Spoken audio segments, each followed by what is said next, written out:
नमस्कार साथियों, स्वागत है आप सभी का अंकित इंस्पायर्स इंडिया पर। मैं हूं अंकित अवस्थी। चर्चा में है पश्चिम के देशों का पश्चिम के युद्ध में शामिल होना। जी हां साथियों, डोनाल्ड ट्रंप जो पिछले कुछ दिनों से मदद मांग रहे थे अपने नाटो सहयोगियों की, मित्र राष्ट्रों की, उन्हें मदद मिल गई लगता है, क्योंकि ट्रंप ने जिस तरह से बीते कुछ दिनों में हेल्प का आह्वान किया था और नाटो देशों ने मना किया था, वही नाटो देश अब ट्रंप के कहने पर आगे बढ़ते दिख रहे हैं। यूरोप और जापान के देशों ने एक जॉइंट स्टेटमेंट जारी करते हुए स्ट्रेट ऑफ हॉर्मुज के लिए अमेरिका का साथ देना ऐलान कर दिया है। इसी बीच में भारत ने कौन सा रोल प्ले किया, आज के सेशन में डिटेल से बताएंगे कि क्या यह युद्ध खत्म होने की तरफ बढ़ रहा है या ज्यादा देशों के जुड़ जाने के बाद ईरान का बहुत से देशों के साथ इकलौते लड़ाई लड़ना इसे क्या विश्व युद्ध में तब्दील कर देगा। यह सारी जानकारी आज के सेशन में, लेकिन आगे बढ़े उससे पहले कुछ सेकंड सब्सक्राइब का बटन दबाने के लिए खर्च कर दीजिए, क्योंकि आप में से लगभग 40% मित्र हमारे ऐसे हैं जिन्होंने हमारे चैनल को सब्सक्राइब नहीं किया हुआ है, जिसका कोई चार्ज नहीं है। आप साथ जुड़ेंगे तो कम से कम हमारा परिवार बढ़ेगा। साथियों, आपको बीते कुछ दिनों में आपको एक जानकारी हमने दी थी कि ट्रंप को नाटो से कुछ खिन्नता उत्पन्न हुई है। नाटो के जो साथी हैं, नॉर्थ अलायंस, जो इनके अटलांटिक ट्रीटी ऑर्गेनाइजेशन में 32 कुल मित्र हैं, जिन्होंने यह कहा था कि यह हमारा युद्ध नहीं है। इन सब से ट्रंप ने अपनी नाराजगी जाहिर की थी 14 मार्च को, क्योंकि 28 फरवरी से जो युद्ध खींचते लेकर आ रहे हैं, इन्हें लगने लगा था कि इस युद्ध में बाकी सारे लोग भी शामिल हो जाएंगे क्योंकि अमेरिका जा रहा है, लेकिन कोई शामिल नहीं हुआ।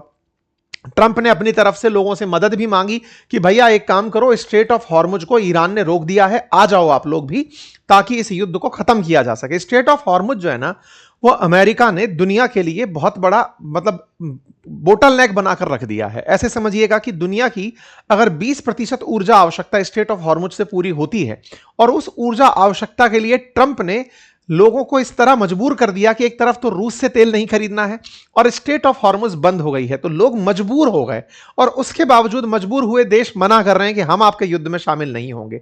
इस पर ट्रंप ने कहा कि देख लो, यह युद्ध केवल मेरा नहीं है, फंसोगे तो तुम सब फंसोगे। ऐसा कहकर ट्रंप ने इन सबको साथ बुलाने के तमाम हथकंडे अपनाए। 16 मार्च तक के हालात ये थे कि यूएस के जो साथी कंट्री थी, उन्होंने साफ मना कर दिया था कि सर हम युद्ध में नहीं आएंगे। साफ साफ कहा था कि यह हमारा युद्ध नहीं है। जर्मनी, फ्रांस, ब्रिटेन, ये सब बोले थे कि हमारा युद्ध नहीं है। लेकिन फिर पासा कैसे पलटा? पासा यह है कि आपके सामने ये जो 6 देश दिखाई दे रहे हैं, इन्होंने स्ट्रेट ऑफ हॉर्मुज से सुरक्षित आवाजाही सुनिश्चित करने के लिए ट्रंप का साथ देने का ऐलान कर दिया है। ये 6 देश हैं: Britain, France, Germany, Italy, Netherland और जापान। जो देश अब तक किनारा कर रहे थे, उन्होंने कहा है कि वो अब समुद्री मार्ग से गुजरने वाले जहाजों की सुरक्षा के लिए सैन्य और कूटनीतिक सहयोग देने की प्रतिबद्धता में हैं। मतलब कि अब ये लोग भी सेना भेजेंगे और डिप्लोमेसी से बातचीत करने का रास्ता अपनाएंगे। इन 6 देशों ने ईरान के हमलों की निंदा की है, ईरान पर हुए हमलों की नहीं।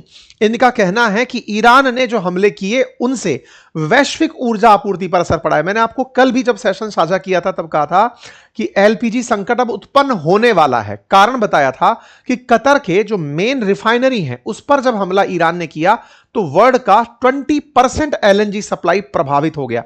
इसके बाद ये देश इकट्ठा होकर निकले। मतलब आप समझिए कि ट्रंप ने पहले इन सबसे डिमांड की, आ जाओ, ये सब मना करते रहे, हम नहीं आएंगे। इजराइल ने साउथ पर्स पर हमला किया, ईरान के हमला किया तो ईरान ने बदला लिया कतर से बदला लिया, कतर पर गोला गिरा, उसकी ऑयल सप्लाई रुकी, उसने एलएनजी सप्लाई रोकी। जैसे ही उसने रोकी, सबके दुनिया भर के देशों के पास अचानक एलएनजी का क्राइसिस दिखाई देने लगा। एक तरफ स्ट्रेट ऑफ हॉर्मुज रोक रखा है और एक तरफ जहां प्रोडक्शन हो रखा है वहां मार कर दिया। यानबू पोर्ट पर मार कर दिया, यानी कि जो सऊदी अरब का दूसरा पोर्ट रेड सी वाला था, उस पर पोर्ट पर मार कर दिया। तो ये सब स्थितियां पश्चिमी देशों के लिए बहुत ज्यादा घुटन जैसी स्थिति हो गई। तो ये लोग मजबूरन बाहर निकल कर आए। कल इन्होंने बकायदा एक जॉइंट स्टेटमेंट दिया, और उस जॉइंट स्टेटमेंट में इन्होंने अपनी तरफ से कहा कि हम अब पूरी तरह से तैयार हैं safe passes straight of Hormuz से दिलाने के लिए। लेकिन इन सबके तैयार होने से क्या स्ट्रेट ऑफ हॉर्मुज खुल जाएगा, यह बड़ा सवाल है। ऐसा मैं क्यों कह रहा हूं? क्योंकि ऑलरेडी जिन देशों ने साथ देने का कहा है अमेरिका उन सब में सबसे पावरफुल पहले से ही है। ऐसा नहीं था कि युद्ध कोई और देश लड़ रहा था और अमेरिका अब साथ आ गया हो। अमेरिका जो खुद युद्ध लड़ते हुए 3 हफ्ते बिता चुका है, वो स्ट्रेट ऑफ हॉर्मुज नहीं खुलवा पाया, तो इन देशों के आने से स्ट्रेट ऑफ हॉर्मुज खुल जाएगा, ये गलतफहमी हो सकती है। लेकिन फायदा क्या हो सकता है कि अमेरिका जो अभी वर्ल्ड में अकेला पड़ रहा था, जिस तरह का नैरेटिव बनता जा रहा था कि अमेरिका इजराइल के कारण कूद गया लेकिन दुनिया का कोई देश साथ नहीं है, इस नैरेटिव वॉर में वो अब थोड़ी बढ़त बना लेगा कि अमेरिका के साथ भी लोग जुड़े हैं। अदरवाइज अमेरिका के साथ साथ दुनिया का कोई भी देश अगर पावरफुल जुड़ता तो ईरान तो पहले ही कह चुका ना कि जब मैं अमेरिका से नहीं डरा तो तुम्हारी तो मिसाल ही क्या है। ऐसे में सारे देश जो इनके जुड़े उनका तो अपनी तरफ से रेडीनेस आया ही। Britain, France, Germany, Italy, Netherlands, Japan ने तो ज्वाइंट स्टेटमेंट दिया ही दिया। कनाडा भी थोड़ी देर बाद अपना स्टेटमेंट दे दिया, यानी कि अमेरिका के साथ 7 और देश आकर के स्टेटमेंट दिए कि अब स्ट्रेट ऑफ हॉर्मुज हम खुलवाना चाहते हैं। स्ट्रेट ऑफ हॉर्मुज वो वाली बोटल नेक जिसके चलते एक तरह से चिकन नेक ही समझिए पर्शियन गल्फ की, जिसको निकलने ईरान दे नहीं रहा है और दुनिया में ऑयल की प्राइसेस किल्लत खड़ी हो गई हैं। एक बात समझने की है कि अमेरिका ने जब से रशिया के ऊपर ऑयल सप्लाई प्रतिबंधित की है, ऑयल और गैस यूरोप को लेने से रूस से रोका है, तब से यह किल्लत ज्यादा दिखाई देने लगी है। इससे पहले अगर रूस ऑयल सप्लाई करने के लिए उपलब्ध होता तो शायद ये इतनी ज्यादा दिक्कत खड़ी ना होती। अगर अमेरिका वेनेजुएला पर स्ट्रेटेजिक हमला करके उसे बहुत पहले ही इस तरह से उपलब्ध करा दिया होता कि चलो हां अब वेनेजुएला का तेल और गैस मिलता रहेगा, वैसा हुआ नहीं। रशिया से तेल प्रतिबंधित था, प्रतिबंधित आज भी है। उसके बाद में जो समुद्र में घूम रहे जहाज हैं उनको खरीदने की बात करी है। स्ट्रेट ऑफ हॉर्मुज बंद हो गया तो सप्लाई बाधित हो गई। सप्लाई बाधित हुई तो ऑयल प्राइसेस अब बढ़कर के जहां $60 प्रति बैरल चल रहे थे अब $150 प्रति बैरल तक 3 गुना तक बढ़ गए हैं।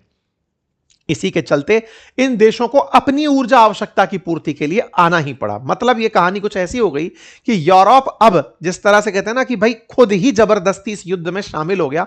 इसको शामिल करने के लिए कोई भी ना तो यह यूरोप खुद तैयार था और ना ही अमेरिका चाहता था कि मैं यूरोप को लेकर जाऊंगा, लेकिन मजबूरी यह फंस गई कि उसको किल्लत खड़ी हो गई है।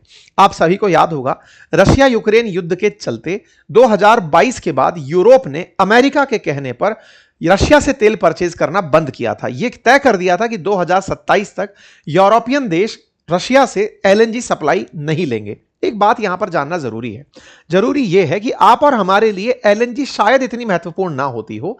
हम पेट्रोल डीजल पर ज्यादा डिपेंडेंट है, एलपीजी पर ज्यादा डिपेंडेंट है, लेकिन एलएनजी लिक्विफाइड नेचुरल गैस जो कि मीथेन गैस होती है, CH4 गैस होती है, उस गैस पर यूरोप की निर्भरता बहुत ज्यादा है। और उसके पीछे का कारण है यूरोप जिस क्षेत्र में पड़ता है, डेट इज टेम्परेट रीजन, जहां बर्फ ज्यादा पड़ती है, सर्दी ज्यादा होती है, वहां पर घरों को गर्म रखने के लिए एलएनजी का हीटर पूरे घरों में चलता रहता है। घरों को अंदर से वार्म करने के लिए एलएनजी सप्लाई का इस्तेमाल किया जाता है। रशिया इनके लिए एक बहुत बड़ा सप्लायर हुआ करता था। अमेरिका ने यूरोप को सबसे पहले रूस से एलएनजी परचेज करने पर रोक लगाई कि तुम यहां से परचेज नहीं करोगे अगर तुम वाकई में यूक्रेन का साथ देना चाहते हो। ये लोग तैयार हो गए। अच्छा, इसके बाद यूरोप ने अल्टरनेट तैयार किया अपने ही एक देश को जिसका नाम था नॉर्वे, कि भैया तुम हमें गैस भेजना, और दूसरा देश बना अमेरिका। बस यहीं से सारा खेल बिगड़ना शुरू हुआ। अमेरिका यूरोप के लिए गैस का एकमात्र सप्लायर बन गया नॉर्वे के अलावा, क्योंकि एक तो अपने ही यूरोप का एक देश है और एक अलग से अगर बना तो वो यूएसए था। यूरोप की कुल एलएनजी आवश्यकता का जो इंपोर्ट होता है उस इंपोर्ट का 80% 2030 तक अमेरिका अकेला करेगा। अब आप सोचकर देखिए, डिपेंडेंसी में अगर आप सारा की सारा एलएनजी एक देश से परचेज कर रहे हैं तो उसकी नेगोशिएटिंग पावर कितनी हाई होगी। आज स्ट्रेट ऑफ हॉर्मुज में भारत लगभग 40% ऑयल इंपोर्ट करता है। अगर सोचकर देखिए 80% हमारी निर्भरता स्ट्रेट ऑफ हॉर्मुज पर होती तो हमारा हाल क्या होता।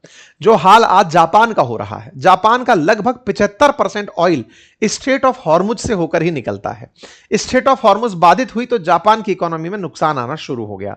ऐसे में अमेरिका यूरोप ने अपना एकमात्र विकल्प बनाकर रख लिया। ट्रंप ने इसी का फायदा उठाया। ट्रंप ने पहले इनसे कहा कि युद्ध में चले आओ, दिक्कतें हो रही हैं। इनने कहा यह हमारा युद्ध नहीं है। बोले कोई बात नहीं, याद रखना दिक्कतें तुम तक चलकर आएंगी, हमें तो कोई दिक्कत नहीं है। वो दिक्कत क्या थी कि एक तरफ तुम्हें रशिया से तेल खरीदना और गैस खरीदना मना करवा दिया, दूसरी तरफ हॉर्मुज बंद है, तीसरा तो मैं ही हूं, सप्लाई रोक दी तो तुम अपने आप घुटने टिका दोगे। हुआ भी यही साथियों। अमेरिका ने प्यार से जिस बात को समझाने का प्रयास किया वो यूरोप को समझ में आई, क्योंकि उन्हें यह दिखाई दिया कि हमारी आवश्यकता की पूर्ति करने वाला, आंकड़े उठाकर देखिए ना आप, 80% ऑफ एलएनजी इंपोर्ट 2030 तक अमेरिका कंप्लीट करेगा यूरोप की। आप इस तरह से देखिए कि जहां 2021 में Europe 121 billion cubic metre gas supply किया था, वो आज 37 बिलियन पर रह गया है, और अमेरिका जहां 21 पे खड़ा था वो 81 पर चला गया। 4 टाइम्स ज्यादा अमेरिका ने यूरोप से विकल्प छीन लिया। यूरोप के जो देश ऑयल और गैस इंपोर्ट करते हैं उसमें गैस का ज्यादा रोलर, वो गैस अब पूरी तरह अमेरिका आधारित होने लगी है। यूएस आने वाले समय में 80% तक यूरोप की आवश्यकता पूरी करेगा, और यूरोप खुद की आवश्यकता का 40%, मतलब कि इंपोर्ट का 40% नहीं, खुद की टोटल आवश्यकता का 40% केवल अमेरिका पर निर्भर है। ये तमाम वो एग्रीमेंट हैं जो इन देशों ने किए हुए हैं अमेरिका के साथ कि साहब हमें आप गैस भेजते रहना। तो अमेरिका ने कुछ नहीं किया, केवल ये याद दिलाया कि सुनो मैं कोई टैरिफ वैरिफ नहीं लगा रहा हूं, बस ये कह रहा हूं कि मेरे पास भी तेल थोड़ा कम हो रहा है, गैस थोड़ी कम हो रही है, देखा जाएगा। बेचारे चले आए। यूरोप तो समझ में आया, जापान की कहानी कैसे आई देखो। यूके और जापान वो 2 देश हैं जो इस युद्ध में इसलिए नहीं आया। आप कहेंगे कि सर यूरोप के साथ साथ जापान का आना तो साथ में अलाई के साथ में आना है, नहीं। असल में कहानी क्या है ना कि जापान की स्टेट ऑफ हॉर्मुज पर निर्भरता, मिडिल ईस्ट पर जो जापान की निर्भरता है वो 95% बताई जाती है, और 11% एलएनजी की जो आवश्यकता है वो यहां पर निर्भर है। 87% एनर्जी इंपोर्ट पर जापान निर्भर करता है। भारत भी 85% इंपोर्ट पर निर्भर करता है ऑयल एंड गैस में, लेकिन हमने सोर्सेज डाइवर्सिफाई किए हुए हैं। 40 से अधिक देशों से हम इंपोर्ट करते हैं, तो जापान को मजबूरी में यहां फंसना हुआ। जापान के साथ कल बड़ा ही ह्यूमिलिएटिंग सिचुएशन हुआ। असल में क्या हुआ, जापान की नवनिर्वाचित प्रधानमंत्री तकाइची अभी ट्रंप से मिलने गई हैं। ट्रंप से मुलाकात हुई तो ट्रंप ने बाकायदा तस्वीरें डाली कि देखो साहब मैडम मिलने आई हैं। ये तस्वीरें हैं, आज सुबह की ही तस्वीरें हैं, व्हाइट हाउस के द्वारा तकाइची की तस्वीरें कि देखो साहब जापान की पीएम मुझसे मिलने आई हैं। जापान की पीएम से कल रात को जब इनकी मुलाकात हो रही थी तो पत्रकारों ने ट्रंप से कुछ सवाल पूछे। एक पत्रकार ने ट्रंप से सवाल पूछ लिया कि सर आपने ईरान पर जो सरप्राइज हमला किया, आपने अपने सहयोगी देशों को साथ क्यों नहीं लिया? आज जिन देशों की आप मदद मांग रहे हैं उन देशों को आप पहले ही साथ लिए होते। तो अमेरिका ने कहा हमें सरप्राइज पसंद है और हम सरप्राइज करना चाह रहे थे। अच्छा, एक तरह से पत्रकार भी यही कह रहा था कि आपने हमला सरप्राइज में कर दिया, लेकिन ट्रंप ने यहां पर शायद साल का सबसे बड़ा डार्क जोक मार दिया। कहा कि जब आप बात कर रहे हो सरप्राइज की, तो जापान से बढ़िया सरप्राइज कौन जान सकता है। ये कौन से सरप्राइज की बात कर रहे थे? पर्ल हार्बर की। पर्ल हार्बर की कहानी इन्होंने चर्चा में लाकर फिर से दुनिया को यह बता दिया कि अमेरिका जो ग्रजेस पालता है, जो नफरत दिमाग में रखता है, वो बहुत लंबे समय तक की पाल कर रखता है। ट्रंप के दिमाग में, जहन में, जब ट्रंप पैदा नहीं हुए थे उससे पहले का इतिहास भरा हुआ है। क्या है कहानी, वो मैं आपको हल्का सा याद दिला दूं। असल में वर्ष 1941 में जापान के द्वारा पर्ल हार्बर, जो कि हवाई आइलैंड था, पैसिफिक ओशन में द्वीप था, पर्ल हार्बर पोर्ट पर हमला कर दिया गया था। 1939 में सेकेंड वर्ल्ड वॉर शुरू हुआ था, और सेकेंड वर्ल्ड वॉर में जापान काफी एग्रेसिव होकर के मतलब लगभग एशिया के देशों पर कंट्रोल करने के बारे में आगे बढ़ रहा था। उसे दिक्कत थी अमेरिका से कि अमेरिका कुछ ना कुछ करके इन लोगों की मदद करेगा। सेकेंड वर्ल्ड वॉर में अमेरिका बहुत लंबे समय तक पार्टी नहीं बना था, लेकिन इन लोगों की मदद करने के लिए वो जापान की ऑयल सप्लाई को रोक दे रहा था। उस समय तक जापान मेजॉरिटी में ऑयल परचेज अमेरिका से करता था, लार्जली अमेरिका से परचेज करता था। अमेरिका ने वर्ल्ड वॉर के समय पर ऑयल एम्बार्गो लगा दिया कि मैं जापान को तेल नहीं बेचूंगा, युद्ध में तो नहीं हूं लेकिन व्यापार नहीं करूंगा। इस पर जापान नाराज हुआ, बोले यार ये बहुत ज्यादा दिमाग लगा रहे हैं। पैसिफिक ओशन में इनका जो पर्ल हार्बर द्वीप है वहां पर इनकी पैसिफिक कमांड है। अगर हम वहां चलकर हमला कर दें तो पैसिफिक ओशन में अमेरिका खड़ा ही नहीं रह पाएगा, और अगर हमने हमला कर दिया तो जब पूरे एशिया पर जापान कंट्रोल करने निकलेगा, क्योंकि उस समय कोरिया का जो पेनिनसुला है, North Korea, South Korea, China, इन सब पर तो कब्जा करते हुए जापान आगे बढ़ रहा था। ऐसे में बोले एक बार उसको न्यूट्रलाइज कर देते हैं, और उसको न्यूट्रलाइज करके फिर हम आसानी से आगे बढ़ेंगे। जापान ने एक बहुत ही सीक्रेटिव और सरप्राइज हमला प्लान किया। लगभग 350 विमान तैनात किए गए पर्ल हार्बर पर हमला करने के लिए, जहां पर अमेरिकी सेना तैनात थी, नेवी तैनात थी, कभी अनफोर्सीन सिचुएशंस के लिए पैसिफिक ओशन में। इनके सरप्राइज हमले में लगभग 2500 अमेरिकी सैनिक मारे गए, कई युद्धपोत बर्बाद हुए। अमेरिका ने अब तक यह कल्पना नहीं की थी कि इस पर इतना बड़ा हमला हो जाएगा। जापान ने बड़ी ही सोची समझी रणनीति से पर्ल हार्बर पर हमला कर दिया था। बस उसी हमले को सरप्राइज हमले में आज तक का सबसे बड़ा हमला माना जाता है। ट्रंप ने वही याद दिलाते हुए कहा कि 2500 सैनिकों को आपने मार दिया। ये नहीं बोला, आपने कहा पर्ल हार्बर जो जापान ने सरप्राइज किया, उससे ज्यादा सरप्राइजिंग क्या हो सकता है। अब एक पॉइंट यहां पर नोटिस करने करने का है कि अमेरिका ने उसी पर्ल हार्बर का बदला हिरोशिमा नागासाकी पर बम गिराकर, न्यूक्लियर बम गिराकर लिया था। तो क्या आने वाले टाइम पर स्थितियां और विकट होंगी अगर रेफरेंस में आपके पर्ल हार्बर चल रहा है, आपके रेफरेंस में वर्ल्ड वॉर 2 चल रहा है। इसीलिए चिंता यह है कि क्या ये जो पटकथाएं रची जा रही हैं ये वर्ल्ड वॉर 3 की तरफ बढ़ रही हैं। यह सिचुएशन काफी ज्यादा चर्चा की रही। ईरान अमेरिका के इस युद्ध में अब 7 देश एंट्री कर चुके हैं। ऐसे में भारत क्या कर रहा है वो भी जान लीजिए। भारत ने कल 5 देशों के राष्ट्राध्यक्षों से बात की। इमानुएल मैक्रोन से बात की, जब प्रधानमंत्री ऑफ मलेशिया के साथ बातचीत करी, जॉर्डन के किंग से बात करी, कतर के अमीर से बात करी। इन सब से बात करके प्रधानमंत्री ने अपनी तरफ से कंसर्न जाहिर करते हुए यह कहा कि हम आप सबके साथ खड़े हैं और स्ट्रेट ऑफ हॉर्मुज को साफ और सुरक्षित बनाए रखने के लिए हम साथ हैं। क्या भारत ने इनडायरेक्टली यह साथ देने का वचन निभा दिया है? क्योंकि इमानुएल मैक्रोन ने यहां पर सीधा सीधा भारत को धन्यवाद प्रेषित किया और कहा कि इंडिया और फ्रांस आने वाले समय में टेंशंस को कम करने में और रीजनल तरीके से लोगों के मन में शांति और डिप्लोमेसी का प्रयास करेंगे। कुल मिलाकर क्या भारत डिप्लोमेटिक चैनल्स के माध्यम से ईरान के साथ नेगोशिएट करने का रास्ता बनेगा? यह अब चर्चा का विषय बन रहा है। देखना होगा इस इजराइल, अमेरिका, ईरान, इन सब के युद्ध में जैसे जैसे पार्टीज कंट्री बनती चली जा रही हैं उनमें एक स्टेप और होना अपेक्षित है, और वो ये कि कुछ ही दिनों के अंदर पश्चिम एशिया के रिमेनिंग देश यूएई, सऊदी, कतर, बहरीन, ये सब भी अगर जुड़ गए कि चलो अब ईरान पर हमला करेंगे तो ये बहुत ही घातक हमले हो सकते हैं।